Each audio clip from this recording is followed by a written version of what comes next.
I was 37,000 feet above the Atlantic Ocean when my instruments went dead, and I knew we had maybe 3 minutes before this Boeing 777 became a falling coffin for 283 souls. The hydraulics had failed. The backup systems weren't responding. My co-pilot was running through emergency protocols that we both knew wouldn't work. I could feel the aircraft starting to drift, that subtle shift in the air that tells you you're losing control. The cabin pressure alarms were screaming. Through my headset, I could hear the panic in the air traffic control's voice, but their words were just noise now. Everything I'd trained for, every simulation I'd flown, every procedure I'd memorized in 20 years of flying, none of it mattered. We were going down. My hands were on the controls, but the yoke felt like dead weight. No response. The altimeter was dropping. 36,000 feet. 35,000. I remember thinking about my wife, Abir, back in Dubai. I thought about my daughters, Zara and Abla, who would grow up without their father. I thought about the businessman in seat 12A who'd smiled at me during boarding. The young mother in 23C with her infant son. The elderly couple celebrating their anniversary in first class. All of them trusted that I would get them home safely. And I couldn't. I'm Captain Omar Ismail, and what I'm about to tell you defies everything I was taught to believe. Everything I knew about the world, about faith, about reality itself, it all shattered in the span of 11 minutes over the darkest stretch of ocean on Earth. This is the moment that divided my life into before and after. The moment when the impossible became real, and I had to choose between what I'd always known and what I could no longer deny.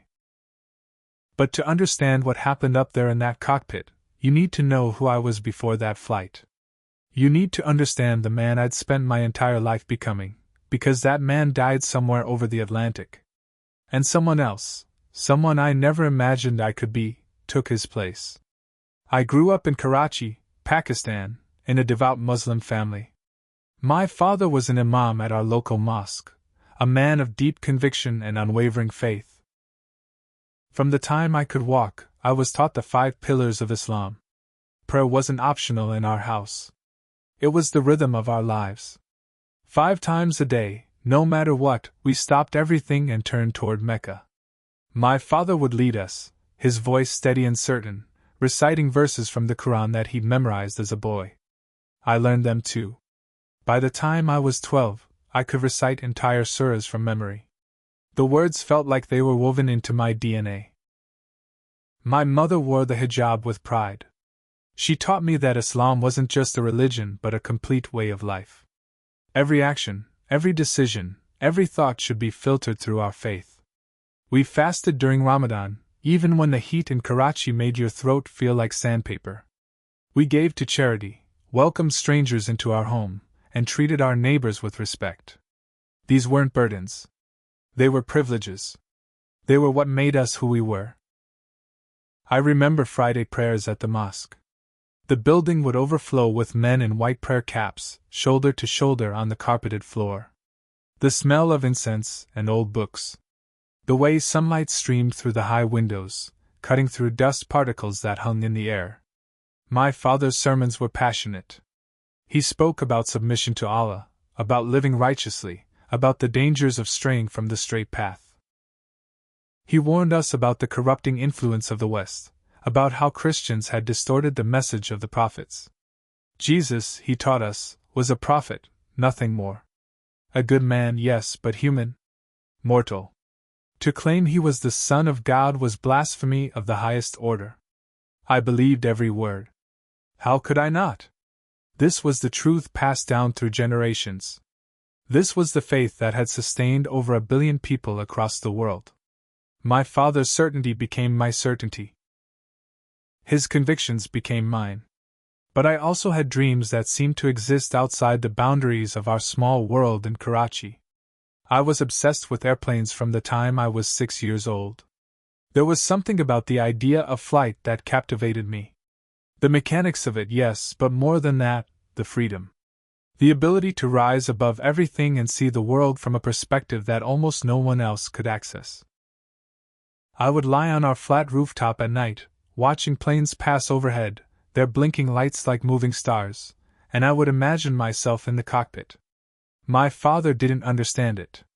He wanted me to study Islamic law, to follow in his footsteps, perhaps even to become an imam myself. But my mother saw something in me. She convinced him to let me pursue my education in aeronautics. It wasn't easy. We didn't have money for such things. But I worked. I studied harder than anyone in my class. I won scholarships. I sacrificed everything that didn't directly serve this one impossible goal, to become a pilot. When I was 22, I was accepted into flight training in the United Arab Emirates. It was the proudest moment of my life. My father gave me his blessing, though I could see the conflict in his eyes. He worried that I was stepping into a world that would pull me away from my faith. He made me promise that no matter where I went, no matter what I achieved, I would never forget who I was. I would never abandon my prayers. I would never let the glittering temptations of modern life corrupt what he had worked so hard to instill in me. I kept that promise. For 15 years, I kept it faithfully. I rose through the ranks from trainee to first officer to captain. I flew routes across Asia, Europe, Africa, and the Middle East. I saw cities that most people only dream about. I stayed in hotels that cost more per night than my father earned in a month. But I never missed a prayer. I carried my prayer mat with me everywhere. In airports, in hotel rooms, sometimes even in crew rest areas, I would find a quiet corner, face Mecca, and pray. My colleagues respected this about me. Some of them were Muslim too, but they weren't as strict. They'd skip prayers, drink alcohol during layovers, engage in relationships that our faith forbade. They would joke that I was too serious, too rigid. But I wore their teasing like a badge of honor.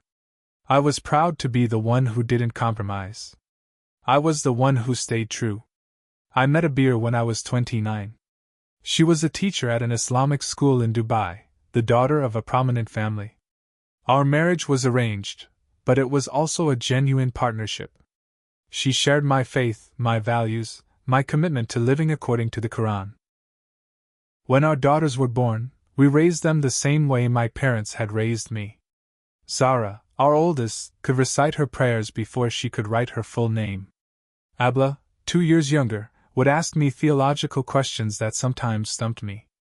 They were growing up in a modern world, yes, with access to technology and ideas that I never had as a child. But their foundation was solid. They knew who they were. They knew what they believed. By the time I was 38 years old, I had everything I'd ever worked for. A successful career flying long-haul international routes for one of the world's premier airlines. A loving family. Financial security. Respect in my community. And most importantly, peace in my faith. I prayed 5 times a day. I fasted during Ramadan. I gave generously to charity. I had performed Hajj, the pilgrimage to Mecca, 3 times. I felt certain that I was living the life that Allah had ordained for me. I felt certain that when my time came, I would stand before Him with my head held high. But certainty is a fragile thing. It's a house built on assumptions that you never question because questioning feels dangerous. Questioning feels like betrayal. And I had never questioned. Not once. Not until Flight 447. It was supposed to be a routine flight. London Heathrow to Dubai. 7 hours. I'd flown this route dozens of times. The weather reports were clear. The aircraft had just come out of maintenance. Everything checked out perfectly during the pre-flight inspection. My co-pilot that day was a British man named Cobby Harris. We'd flown together before. He was competent, easy to work with, the kind of first officer who makes a captain's job easier rather than harder. We ran through our checklists. We reviewed the flight plan. We discussed our fuel reserves and alternate airports in case of emergencies. Standard procedure. Nothing unusual. The passengers boarded. I did what I always did. I stood near the cockpit door and greeted people as they came on. It's a small thing, but I believed it mattered. It reminded them that there were real human beings flying this machine. that we cared about getting them home safely. I remember specific faces from that day. A businessman who looked exhausted, his tie loosened, bags under his eyes. A young mother struggling with a crying infant, trying to fold a stroller while holding bottles and blankets. An elderly couple, probably in their 70s, holding hands as they walked down the aisle. A group of university students laughing about something, carefree and oblivious to how fragile life really is. We pushed back from the gate at 6:43 in the evening. The sun was setting over London, painting the sky in shades of orange and purple. I remember thinking how beautiful it was. How routine this all felt. We taxied to runway 27L, received our clearance from the tower, and I pushed the throttles forward. The engines roared. The aircraft accelerated. At 172 miles per hour, I pulled back on the yoke and we lifted off. That moment never gets old. No matter how many times I've done it, there's always something profound about the instant when an 800,000-pound machine defies gravity and rises into the air. We climbed to our cruising altitude of 37,000 feet. The autopilot was engaged. Kabi and I settled into the rhythm of the flight. We monitored our instruments, communicated with air traffic control, discussed the news, shared stories about our families. He told me about his teenage son who wanted to be a pilot. I told him about Abla's recent school play. Normal conversation. The kind that fills the hours on a long flight. 3 hours in, we were over the Atlantic. This is the lonely part of the route. Nothing below but black water stretching to every horizon. No cities. No lights. No emergency landing options if something goes wrong. You're committed. You're on your own up there with nothing but your fuel reserves and the reliability of your aircraft. Most of the passengers were asleep by then. The cabin lights were dimmed. The flight attendants had finished their service and were resting in the galley. That's when the first warning light appeared. It was small. Easy to dismiss. A minor hydraulic pressure fluctuation. Nothing that immediately suggested danger. Kabi noticed it first. He pointed at the indicator and said we should keep an eye on it. I agreed. These things happen sometimes. Sensors malfunction. Systems hiccup and then correct themselves. We made a note in the log but didn't sound any alarms. 10 minutes later, another warning. This one was more concerning. The backup hydraulic system was showing similar irregularities. Now we were paying attention. Kabi pulled up the emergency checklist. We started running through the protocols. Check the fluid levels. Verify the pump operations. Look for any signs of leakage or mechanical failure. Everything looked normal. But the warnings persisted. Then the autopilot disconnected. Just clicked off. The aircraft lurched slightly as I grabbed the controls manually. Kabi was on the radio immediately, informing air traffic control that we were experiencing technical difficulties. They asked if we needed to declare an emergency. Not yet, I told them. We're assessing the situation. We'll keep you updated. But in my gut, I knew something was wrong. You develop instincts after 20 years of flying. You learn to sense when a situation is controllable and when it's deteriorating. This felt like deterioration. I tried to re-engage the autopilot. It wouldn't activate. The system was rejecting my commands. I flew manually, which wasn't a problem in itself. I was trained for this, but it meant something deeper was malfunctioning. Then the primary hydraulic system failed completely. Just dropped to zero. No pressure. No function. In a modern aircraft, hydraulics control almost everything. The flight surfaces, the landing gear, the brakes. Without hydraulics, you're essentially flying a glider with very limited control authority. We still had the backup system, but if that failed too, we would be in serious trouble. Kabi was calm, but I could hear the tension in his voice as he radioed for assistance. London Center patched us through to our airline's maintenance team. They were trying to diagnose the problem remotely, but they had never seen this combination of failures before. The aircraft was telling us things that shouldn't be possible. Systems that were designed with triple redundancies were all failing simultaneously. The backup system went next. I felt the yoke go slack in my hands. The aircraft stopped responding to my inputs.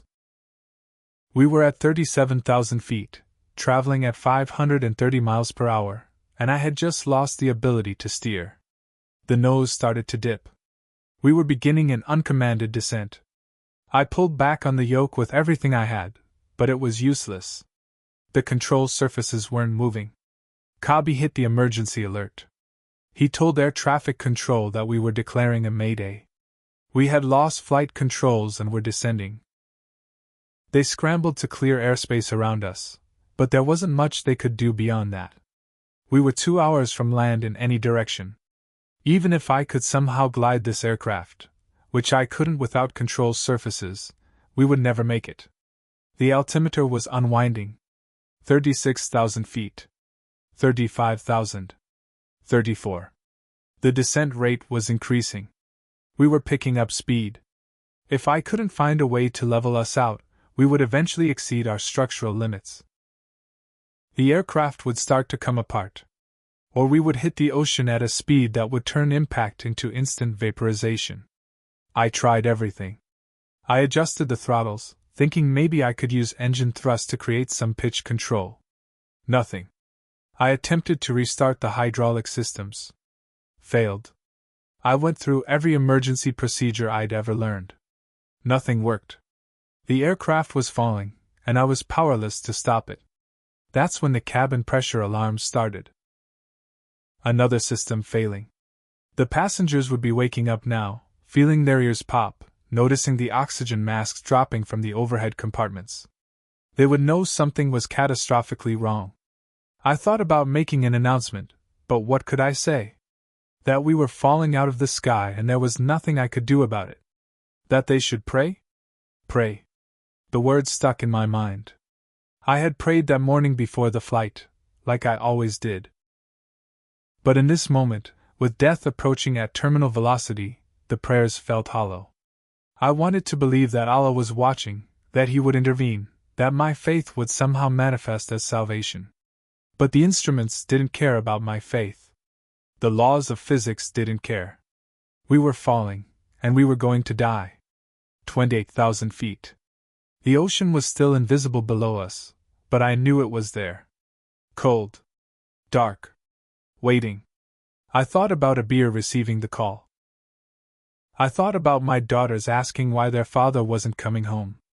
I thought about the families of 283 people who would spend the rest of their lives wondering if their loved ones had suffered, if they had been afraid, if there had been any hope in those final moments. Cobby was praying too. I could hear him muttering something under his breath.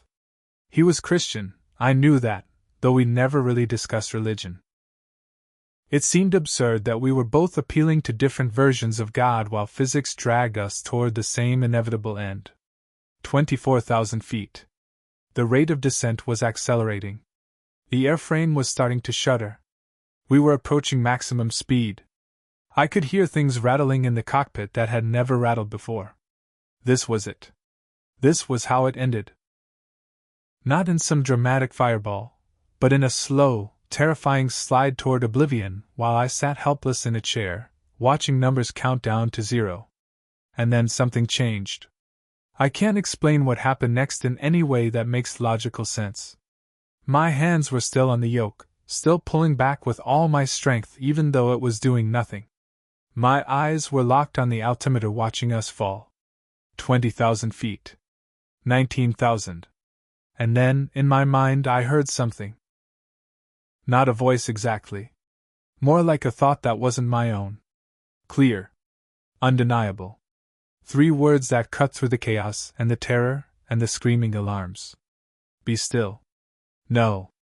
That's all it said. But those words hit me with a force that was almost physical. My whole body went rigid. Every muscle tensed.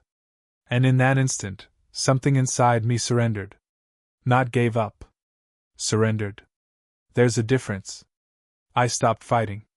I stopped trying to force the aircraft to respond. I stopped mentally rehearsing all the procedures that weren't working. I just became completely still inside, even as everything around me was falling apart. And then my hands, almost without conscious thought, moved to the throttle controls. I had tried adjusting them before with no success, but this time was different. This time I wasn't thinking about aerodynamics or training protocols. I was just moving with a certainty I can't explain. I reduced power to the left engine completely. Increased power to the right engine to maximum thrust. The asymmetric thrust should have sent us into an uncontrollable roll, but it didn't. Instead, the nose started to come up. Slowly. Gradually. The descent rate began to decrease. Kabi saw what I was doing and immediately understood. He started working the rudder trim, something we hadn't thought to try because with no hydraulics it shouldn't have worked. But it did. The aircraft was responding. Not normally. Not the way any manual said it should. But it was responding. I kept adjusting the throttles. Tiny movements. Feeling my way through it like I was learning to fly all over again. The altimeter slowed its descent. 18,000 feet. 17,500. 17,000. And then it stopped. We weren't climbing, but we weren't falling anymore either. We had stabilized. The cockpit was still screaming alarms. The instruments were still showing critical failures across every major system. But we were flying. Somehow, impossibly, we were flying. Kabi was on the radio immediately, telling air traffic control that we had regained some control. They were incredulous. They had been watching us fall on their radar, and had been bracing for the moment when our transponder signal would disappear as we hit the water. Now we were level and maintaining altitude using a technique that shouldn't have worked. I don't know how long we flew like that. Time felt distorted. Every second required total concentration. I couldn't relax for an instant.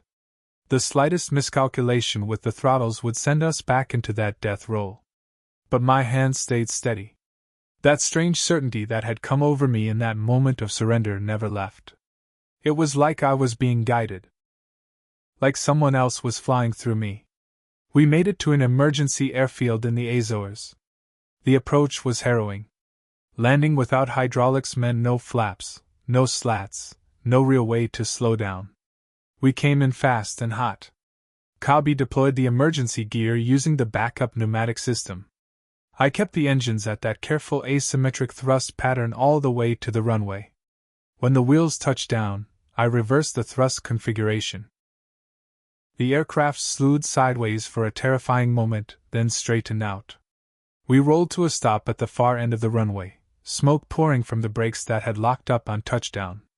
The emergency vehicles surrounded us immediately. The passengers evacuated down the slides. Most of them were crying. Some were praying. They had known how close we'd come. They had felt the falling, had seen the oxygen masks, and had prepared themselves for death. And then, inexplicably, we had landed. Kabi and I sat in the cockpit after everyone else had evacuated. Neither of us spoke for a long time. Finally, he turned to me and said, "What happened up there? What did you do?" I shook my head. "I don't know. I did something I shouldn't have tried. Something that shouldn't have worked. But it did." He looked at me with this strange expression.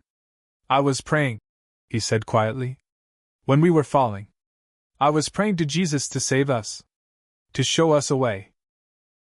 And then you just started doing things that made no sense but worked anyway. I wanted to dismiss it. I wanted to say it was just instinct, experience, some unconscious part of my training kicking in. But I couldn't. Because I had heard those words. Be still. No. And I had felt something beyond myself take over in that moment when I finally stopped trying to control everything. The investigation that followed was exhaustive. Engineers examined every component of the aircraft. They confirmed that the hydraulic failures were real. That the systems we needed to control the aircraft had indeed failed catastrophically. They documented how we had landed. But when they tried to replicate what I had done in simulators, it didn't work. Experienced test pilots tried the same asymmetric thrust technique, with no hydraulics. The simulated aircraft would roll and crash every time. The engineers couldn't explain why it had worked for us when it shouldn't have. They wrote it up as an anomaly in their final report. Pilot skill combined with extraordinary circumstances and some factors that remained unexplained. But I knew it wasn't just skill. I knew something else had happened. Something that my faith hadn't prepared me for. Something that challenged everything I thought I understood about God and prayer and intervention. I went home and tried to return to normal life. But I couldn't stop thinking about those words. Be still. No. They weren't in Arabic. They weren't from the Quran. I started searching for them, and I found them in the Bible. Psalm 46 verse 10. Be still and know that I am God. I had never read the Bible before. Muslims are taught that it's been corrupted, that only the Quran contains the pure word of God. But here were words from it that had somehow reached me at the moment I needed them most. I started having dreams. Night after night. In them, I would see that moment in the cockpit again. But this time, there was someone there with me.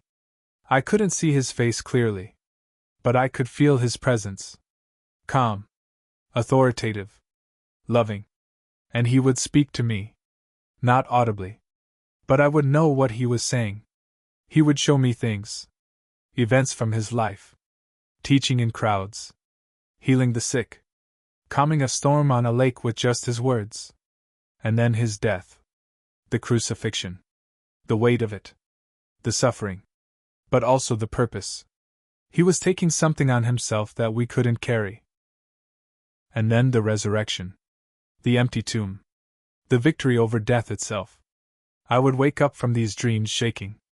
Sweating. Because I knew who this was. I knew what it meant. And it terrified me. Because if this was real, if Jesus was who these dreams were showing me he was, then everything I had built my life on was incomplete. Not entirely wrong, but not the full truth either. I tried to ignore it. I prayed harder in the mosque. I read the Quran more. I fasted outside of Ramadan. I was trying to drown out this growing conviction with the familiar rhythms of Islam. But it didn't work. The dreams continued. The certainty grew. And I began to realize that I was being called to make a choice.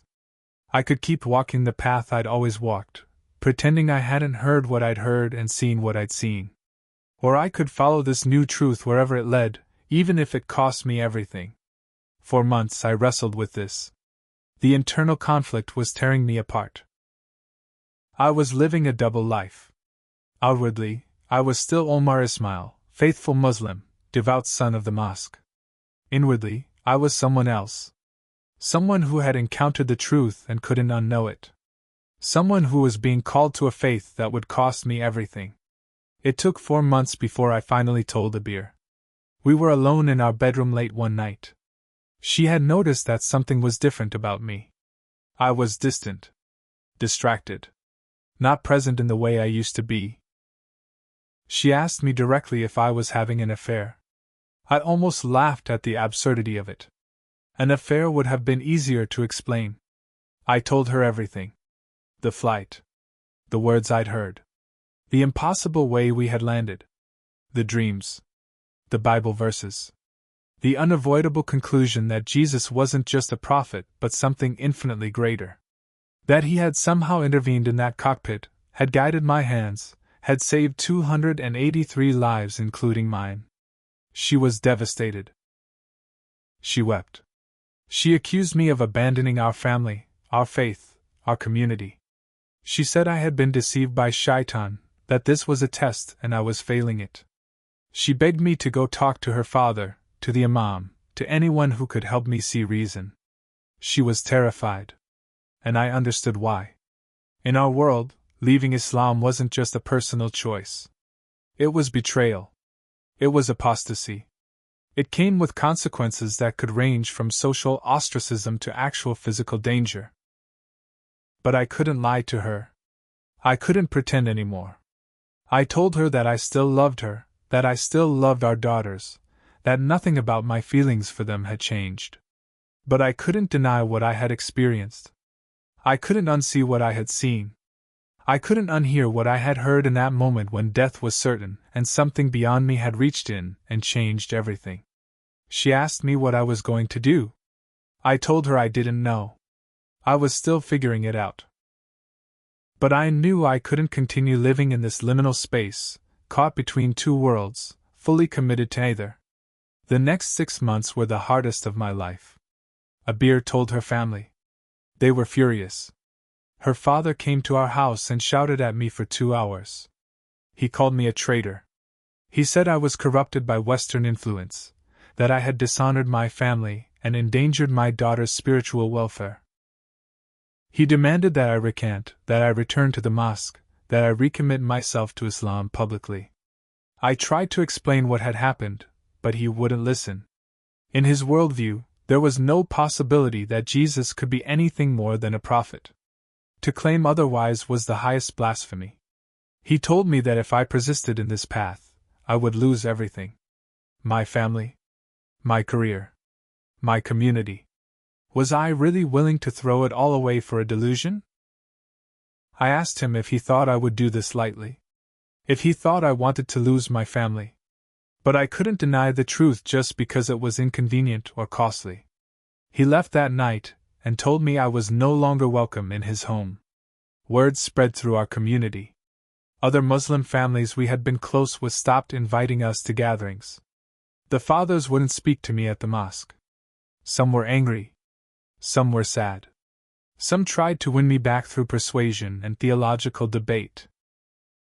But none of them could address what I had actually experienced. They could quote the Quran all day, but they couldn't explain away what had happened in that cockpit.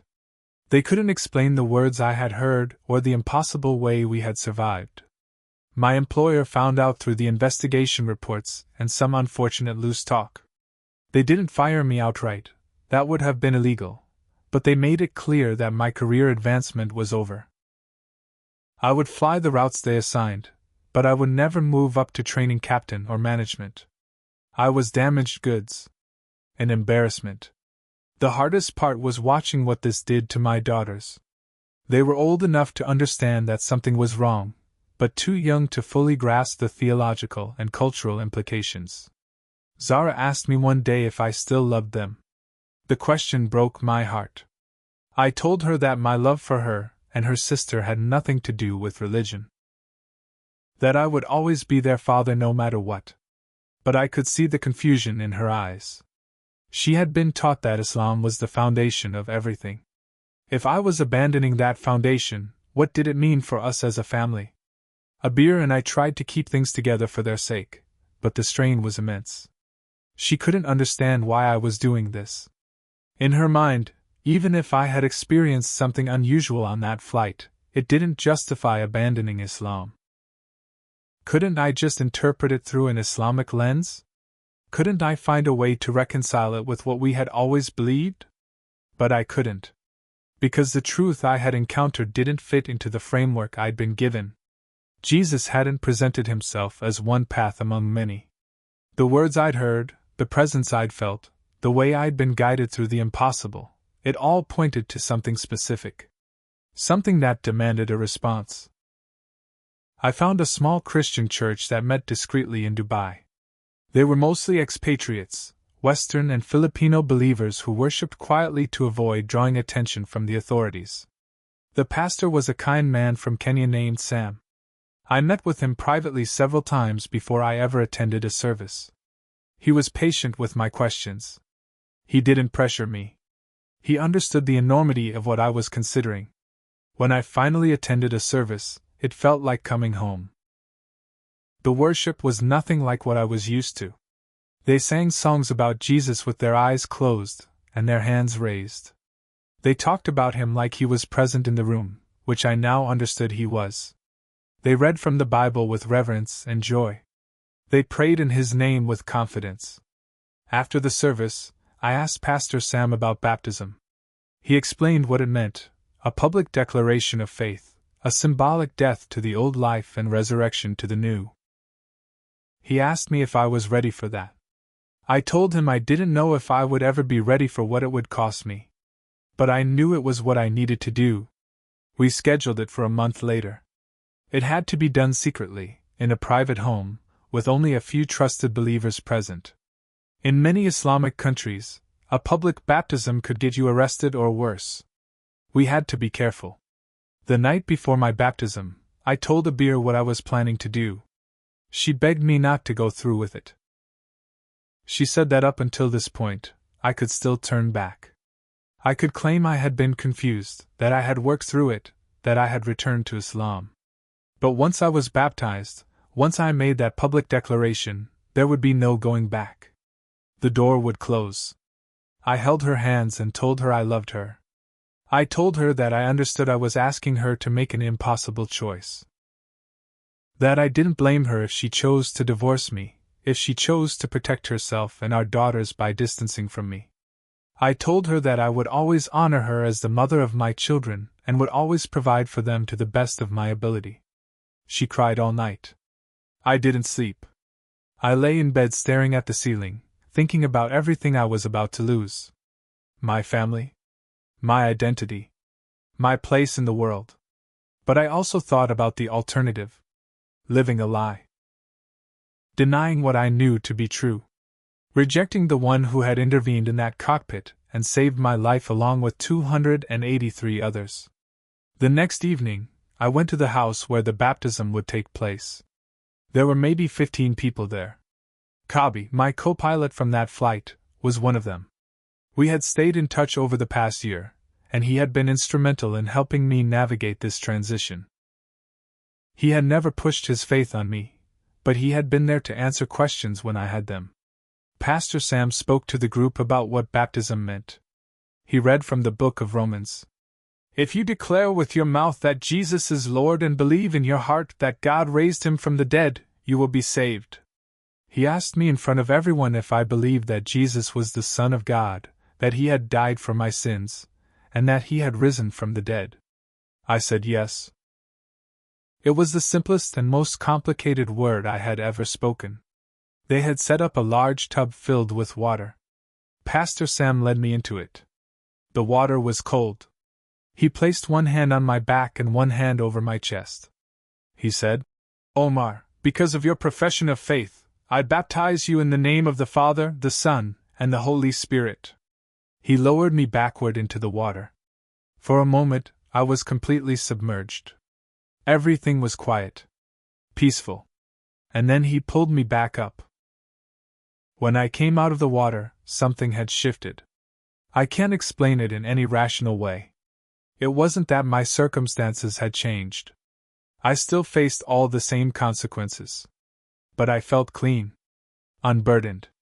Like I had been carrying a weight my entire life and had finally set it down. The people in the room embraced me. They welcomed me into their family. Kabi was weeping again, just like he had that night after we landed in the Azores. He said he had been praying for this moment since the day of the flight. I went home that night and told Abir it was done. She looked at me like I was a stranger. In some ways I was. The man she had married no longer existed. I had died in that baptismal tub and someone new had emerged. Someone who looked like Omar Ismail but wasn't. Not really. Over the next few months, the consequences unfolded exactly as I had feared. Abir filed for divorce. She took the girls and moved back in with her parents. I was given limited visitation rights, and even those were supervised. Her father made it clear that I was not to discuss my new faith with Zara and Abla. If I did, he would petition the court to revoke my access entirely. I lost most of my friends. The Muslim community I had been part of for 38 years wanted nothing to do with me. Some people I had known my entire life crossed the street to avoid me. I received threatening messages online. Someone vandalized my car. I had to move to a different neighborhood because my neighbors made it clear I wasn't welcome. My career effectively ended. The airline could illegally fire me for my religious beliefs, but they found other reasons. Performance reviews that suddenly became negative. Complaints from crew members that were vague and impossible to refute. Eventually, they offered me a severance package if I would resign quietly. I took it because fighting them would have been futile. I lost almost everything. But what I gained was infinitely greater. I gained the truth. I gained peace. I gained a relationship with the one who had reached into that cockpit and guided my hands when all hope was lost. And I gained a community of believers who became my new family. Kabi helped me get a job with a small charter airline operated by a Christian organization. The pay was less than half what I had been making, but they didn't care about my past. They welcomed me. I flew missionaries and medical teams into difficult parts of the world. It was some of the most meaningful work I had ever done. I joined Pastor Sam's church officially. I started attending Bible studies. I volunteered to help with their outreach programs to other Muslims who were questioning their faith. I met others who had made the same journey I had. Their stories were different, but the core was the same. They had encountered Jesus, and he had transformed their lives in ways that nothing else could. One of the most unexpected blessings was reconnecting with my daughters as they got older. When Zara turned 16, she started asking questions that her mother and grandfather couldn't answer. She reached out to me privately. She wanted to know why I had left Islam. Not the version her grandfather told her, that I had been deceived or corrupted, but the actual truth. I told her about the flight. I told her about the words I'd heard in that moment of terror. I told her about the impossible landing and the dreams that followed. I told her about the cost and why I had decided it was worth paying. I didn't try to convince her of anything. I just told her my story. She listened. And then she said something that gave me hope. She said, "I want to know this Jesus you talk about." We've been meeting regularly since then. She's reading the Bible. She's asking questions. She's wrestling with the same conflicts I wrestled with. Her mother doesn't know. If she did, she would cut off contact between us immediately. But Zara is old enough now to make her own choices. She's searching for the truth, and I pray every day that she finds it the same way I did. Abla is younger, still deeply embedded in the Islamic worldview her grandfather has constructed for her. But I haven't given up hope. Seeds have been planted. In God's timing, they will grow. Looking back on that night over the Atlantic, I understand now why it had to happen the way it did. God could have prevented the systems from failing in the first place. He could have kept me comfortable in my old faith, never challenging what I believed. But he knew that I needed more than comfort. I needed the truth. And truth requires crisis. It requires the kind of moment where all your certainty is stripped away and you're forced to confront reality, as it actually is, not as you've been told it is. That crisis came at 37,000 feet when I had exhausted every solution and faced death with absolute certainty. That's when those words reached me.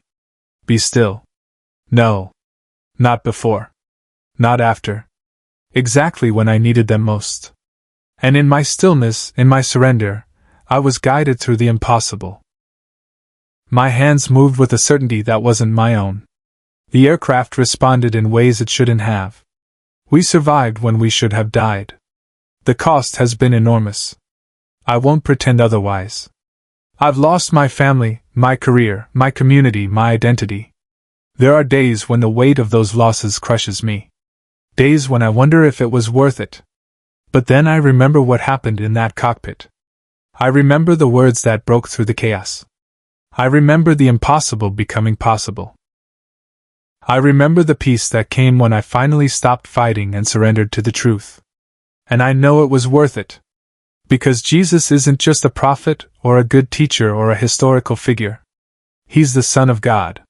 He's the one who holds the universe together. He's the one who died to reconcile us to God and rose again to prove his power over death. And he's the one who reached into a falling aircraft and guided a terrified pilot's hands through an impossible landing. I tell this story not to condemn Islam or Muslims. I tell it because it's true. Because it happened to me. Because there are others out there who are searching, who are questioning, who are wondering if there's more. And I want them to know that there is. That Jesus is real. That he's present. That he intervenes in our lives in ways we can't predict or control. It will cost you everything. I won't lie about that. But what He gives in return is worth infinitely more than what you'll lose. He gives you the truth. He gives you peace. He gives you eternal life. And He gives you Himself. If this story has resonated with you, if something inside you is stirring and you're wondering if what I experienced could be real, I want to encourage you to seek Him. Not through religion or rituals or trying to earn your way to God. You can't. None of us can. But through Jesus, who bridged the gap that we couldn't cross. Who paid the price that we couldn't pay. Who offers us adoption as sons and daughters into God's family, not because we deserve it, but because He loves us. Call out to Him. Ask Him to reveal Himself to you. And be prepared. Because when Jesus shows up, everything changes. If this testimony has impacted you, please take a moment to subscribe to this channel, like this video, leave a comment sharing your thoughts, and share this story with someone who needs to hear it. Your support helps us continue bringing real stories of faith, transformation, and encounters with the living God. Thank you for watching, and may you experience His presence in your own life.